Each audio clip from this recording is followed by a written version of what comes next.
चांद पर जाने की खबरों को इन दिनों खूब सुर्खियां मिल रही हैं। कौन सा देश चंद्रमा पर जाने के लिए या वहां अभियान भेजने के लिए क्या कर रहा है, इसकी सूची लंबी होने लगी है। भारत भी इसमें है। इस साल भारत की स्पेस एजेंसी इसरो जापान की मदद से चंद्रमा के पीछे वाले हिस्से यानी जो पृथ्वी से कभी दिखता नहीं है वहां पर अभियान भेजेगी। चंद्रमा के आगे और पीछे वाले हिस्से को लेकर भी लोगों के मन में कई सवाल हैं। इसमें सबसे प्रमुख है कि आखिर ऐसा होता ही क्यों है कि जब चंद्रमा अपनी धुरी पर घूमता है तो उसके पीछे का हिस्सा पृथ्वी से कभी दिखता ही क्यों नहीं है। इस बारे में क्या कहता है विज्ञान, आइए जानते हैं। चंद्रमा के पीछे वाले हिस्से को डार्क साइड या फार साइड भी कहते हैं।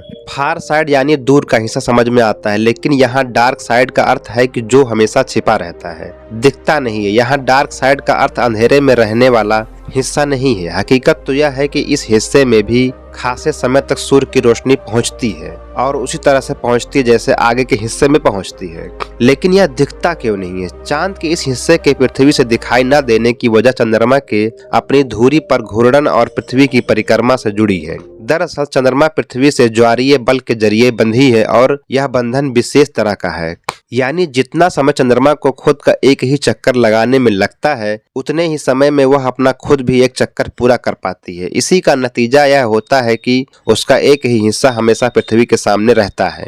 इस बंधन की एक और विशेषता है, चंद्रमा की यह स्थिति की जिम्मेदार पृथ्वी का गुरुत्वाकर्षण बल होता है जो दोनों को ज्वारीय तौर पर एक दूसरे से बांध देता है। वास्तव में दोनों ही एक दूसरे के गुरुत्व के प्रभाव से इस तरह का तंत्र बनाते हैं, लेकिन कम लोग जानते हैं कि इस तंत्र के होने में चंद्रमा के आकार का भी योगदान है। चंद्रमा वैसे तो गोलाकार होना चाहिए था, लेकिन ऐसा नहीं है। समय के साथ चंद्रमा का छोटा हिस्सा पृथ्वी की ओर आ गया है और बड़ा हिस्सा पृथ्वी से दूर का यानी पीछे का हिस्सा बन गया है। गुरुत्व में इस आसमान वितरण में एक घुमावदार बल पैदा किया जिसमें चंद्रमा स्प्रिंग की तरह वापस अपनी जगह पर आ जाता है। इस स्प्रिंग की तरह गति को लूनार लिबरेशन कहते हैं।